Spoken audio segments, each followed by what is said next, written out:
Bro, just hold it. Thank you.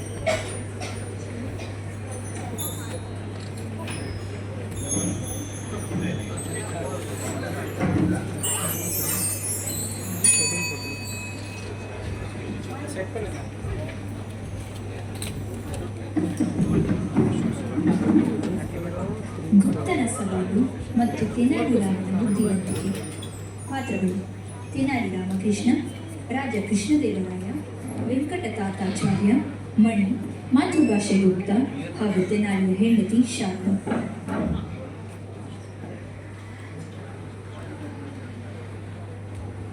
ದೃಶ್ಯ 1. ರಾಜಸಭೆಯಲ್ಲಿ. ಮಹಾರಾಜರಿಗೆ ಪ್ರಣಾಮ. ನನ್ನ ಹೆಸರೇ ಮಾತೃಭಾಷೆ ಹಾಗೂ ಇದೇ ನನ್ನ ಸವಾಲಾಗಿದೆ. ವಿಚಿತ್ರ ಸವಾಲು. ಆದರೆ ನೀನು ದಶದಿಕ್ಕುಗಳಲ್ಲಿ ಏಕೆ ನಮಸ್ಕರಿಸುತ್ತಿರುವೆ? ಮಹಾರಾಜರೇ, ಇವರು ನನಗೆ ವ್ಯಕ್ತಿಯಲ್ಲ, ವಿಚಿತ್ರತೆಯ ವಿಕ್ಷಿಪ್ತ. ನೀವು ನಮ್ಮ ಆಚಾರ್ಯರಿಗೆ ಅವಹೇಳನವನ್ನು ಮಾಡುತ್ತಿರುವಿರಿ.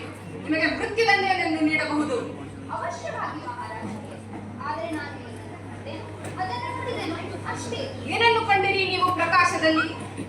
ಮಹಾರಾಜರೇ, ನಾನು ದಶದಿಕ್ಕುಗಳಿಗೂ ನಮಸ್ಕಾರ ಮಾಡಿದೆ, ಆದರೆ ಇವರು ನನ್ನ ಅಪಹಾಸ್ಯ ಮಾಡಿದರು. ಈಶ್ವರನು ನಮ್ಮ ಪ್ರತಿಯಾಗಿ ಪ್ರತಿ ದಿಕ್ಕಿನಲ್ಲಿ ನಮ್ಮ ಸಂರಕ್ಷಣೆಯನ್ನು ಮಾಡುತ್ತಾನೆ, ಹಾಗಾಗಿ ನಾನು ನಮಸ್ಕರಿಸಿದೆನು ಮಹಾರಾಜರೇ. ಇದೇನು ಆಚಾರ್ಯರೇ, ತಮ್ಮ ಅವಹೇಳನವನ್ನು ತಾನೇ ಮಾಡಿಕೊಂಡಂತಾಯಿತು. ಹೋಗಲಿ ಗುಪ್ತರೇ, ನೀವು ಇಲ್ಲಿ ಬಂದ ಕಾರಣ? ನನ್ನ ಹೆಸರೇ ಸವಾಲಾಗಿದೆ. ಈ ಭಾರತ ದೇಶದ ಪ್ರತಿಯೊಂದು ಭಾಷೆಯನ್ನು ತಿಳಿದಿದ್ದೇನೆ ನಾನು, ಆದರೆ ನನ್ನ ಮಾತೃಭಾಷೆಯನ್ನು ಯಾರೂ ತಿಳಿದಿಲ್ಲ. ಹಾಗಾಗಿ ನಾನು ಇವತ್ತು 9 ರಾಜ್ಯಗಳಿಗೆ ಹೋಗಿ ಇದೇ ಸವಾಲನ್ನು ಮಾಡಿದ್ದೆನು, ಆದರೆ ನನ್ನ ಮಾತೃಭಾಷೆಯನ್ನು ಯಾರೂ ಕೂಡ ತಿಳಿಯಲಾಗಲಿಲ್ಲ. ಒಂದು ವೇಳೆ ನನ್ನ ಸವಾಲನ್ನು ಸ್ವೀಕರಿಸಿ ನನ್ನ ಮಾತೃಭಾಷೆಯನ್ನು ನೋಡಿದರೆ ಅವರಿಗೆ ನನ್ನ ಎಲ್ಲಾ ಸಂಪತ್ತನ್ನು ನೀಡುತ್ತೇನೆ. ಇದೇ ನನ್ನ ಸಂಪತ್ತಾಗಿದೆ. ಆದರೆ ನನ್ನ ಸವಾಲನ್ನು ಸ್ವೀಕರಿಸಿ ಅಂತರವನ್ನು ಅವರ ಎಲ್ಲ ಸಂಪತ್ತನ್ನು ನಾನು ತಗೊಂಡು ಹೋಗುತ್ತೇನೆ.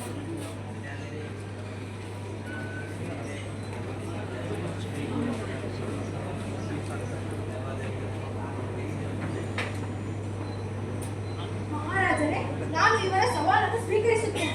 ಗುಪ್ತರೇ, ನಾನು ನಿಮ್ಮ ಸವಾಲನ್ನು ಸ್ವೀಕರಿಸುತ್ತೇನೆ. ಆಚಾರ್ಯರೇ, ಒಮ್ಮೆ ಯೋಚಿಸಿ, ಈ ಸವಾಲು ಬಹಳ ಕಷ್ಟಕರವಾಗಿರಬಹುದು. ಸವಾಲನ್ನು ಸ್ವೀಕರಿಸಿದವನು ನಾನು. ನಿನ್ನ ಉಪದೇಶ ಬೇಕಿಲ್ಲ ನನಗೆ. ನಿಮ್ಮ ಇಚ್ಛೆ. ಹಾಗೆ ಆಗಲಿ.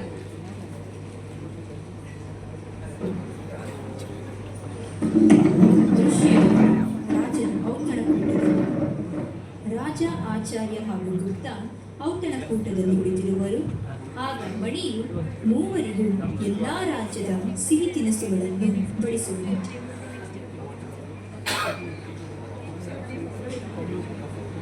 ಮಹೋದಯರೇ, ತಾವು ನಮಸ್ಕರಿಸುತ್ತೀರಿ. ತಮ್ಮ ಪತ್ನಿಯ ತವರೂರು ಯಾವುದು? ಸವಾಲಿರುವುದು ನನ್ನ ಮಾತೃಭಾಷೆಯನ್ನು ತಿಳಿಯಲು, ನನ್ನ ಪತ್ನಿಯದ್ದಲ್ಲ. ತಪ್ಪು ತಿಳಿಯಬೇಡಿ ಮಹೋದಯ.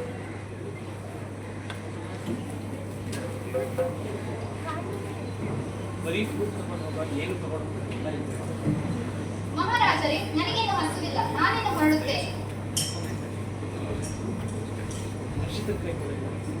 ಅದೇ ದಿನ ಸಂಜೆ ರಾಜನ ಆಸ್ಥಾನದಲ್ಲಿರುವಾಗ ಆಚಾರ್ಯರು ಗುಪ್ತರಿಗೆ ಕಪಾಳ ಮೋಕ್ಷ ಮಾಡಿದರು.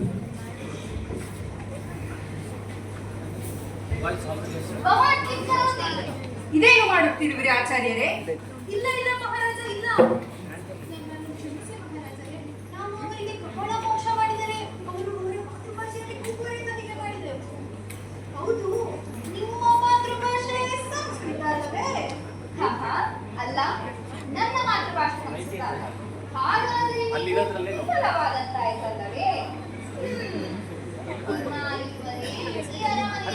ನನ್ನ ಸವಾಲನ್ನು ಸ್ವೀಕರಿಸಲು ನಿಮ್ಮ ಆಚಾರ್ಯರನ್ನು ಈ ವಿಪತ್ತಿನಿಂದ ಕಾಪಾಡುವುದು ಯಾರು ಅಲ್ಲವೇ? ನಾನು ನಿಮ್ಮ ಸವಾಲನ್ನು ಸ್ವೀಕರಿಸುತ್ತೇನೆ. ನನಗೆ 2 ದಿನಗಳ ಕಾಲ ಸಮಯಾವಕಾಶ ನೀಡಿ. ಮಹಾರಾಜರೇ, ನಾನು ಉತ್ತರವನ್ನು ನಮ್ಮ ಮನೆಗೆ ಅತಿಥಿಯಾಗಿ ಕರೆದುಕೊಳ್ಳುವುದೇ? ಹಾಗೆ ಆಗಲಿ ರಾಮಕೃಷ್ಣ.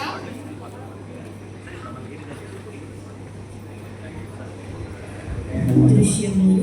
ತೆನಾಲಿಯ ಮನೆಯಲ್ಲಿ.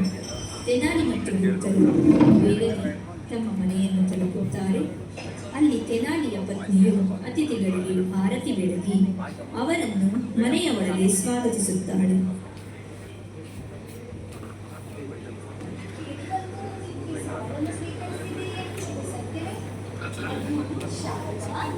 ಭಾನು, ಅತಿ ಭಾನು.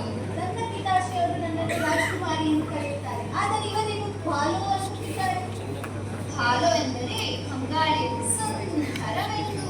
ಹಾಗೆ ಎಷ್ಟು ಸುಂದರವೆಂದರೆ ನಾಳಿನಷ್ಟರಲ್ಲಿ ಇವೆಲ್ಲವೂ ನನ್ನದಾಗುವುದು. ಇದೇನು ಉಚ್ಚಾಟಗಳನ್ನು ಮಾಡುತ್ತಿದ್ದೀರಿ? ಇನ್ನೇನು ಅಸಹ್ಯ ಮಾತನಾಡುತ್ತಿದ್ದೀರಿ ಮಹೋದಯವರೇ. ನಾನು ಸತ್ಯವನ್ನೇ ಹೇಳುತ್ತೇನೆ ನನ್ನಲ್ಲಿ ರಾಮಕೃಷ್ಣರೇ. ಮರಾಠಿಯಲ್ಲಿ ಹೇಳುತ್ತೇನೆ ಕೇಳಿ. सत्तू पराग 20 माझी सगळी संपत्ती तुझी, आजो मी तुला हरवला तुझी संपत्ती माझी. ತೆಲುಗಿನಲ್ಲಿ ಹೇಳುತ್ತೇನೆ ಕೇಳಿ. ನೀನು ನನ್ನ ಓಡಿಸಿದೆ, ನಾನಿ ಸಂಪತ್ತಿ ನೀದೆ. అలాగే ನೀನು ನನ್ನ ಓಡಿಸಿದೆ, నీ అన్ని సంపత్తి మాదే అవుతుంది. ಬನ್ನಿ ಮಹೋದಯ, ಭೋಜನ ಸ್ವೀಕರಿಸಿ.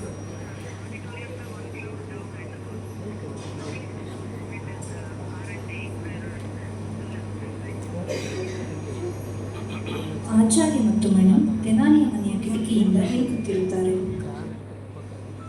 ಹೇಗಾದರೂ ಮಾಡಿ ತೆನಾಲಿಯು ಈ ಸವಾಲನ್ನು ಗೆಲ್ಲಲೇಬೇಕು. ಇಲ್ಲವಾದಲ್ಲಿ ನನ್ನ ಪ್ರಾಣಕ್ಕೆ ಅಪಾಯವಿದೆ. ಇನ್ನ ಎಲ್ಲಾದರೂ ಮುಚ್ಚಿಟ್ಟುಕೊಳ್ಳೋಣ. ಅಯ್ಯೋ ಭಗವಂತ, ಎಂತ ಶಿಕ್ಷೆ ಕೊಟ್ಟಿದ್ಯಾ ನನಗೆ. ಇದ ಮಾತ್ರ ಬೆಳೆದಿದ್ದಾರೆ, ಬುದ್ಧಿನೇ ಬೆಳೆಸ್ಕೊಂಡಿಲ್ಲ. ನೀನು ಕಳ್ಳನೆ, ನಮ್ಮ ಮನೆಗೆ ಇರು ನೋಡುತ್ತೇನೆ.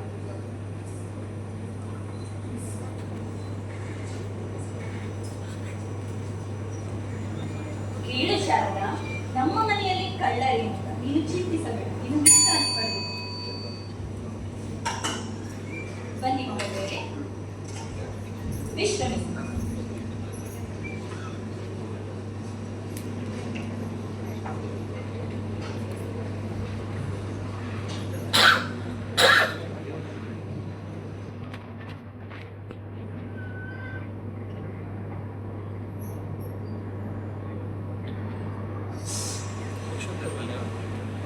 ಅಯ್ಯೋ ಅಮ್ಮ, ಇದೇನು ಉರಿಯುತ್ತಿದೆ.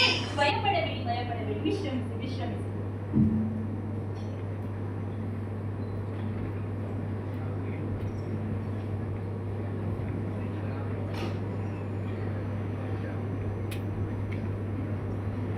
ದೃಶ್ಯ 4 ಮಾರನೇ ದಿನ ರಾಜಸಭೆಯಲ್ಲಿ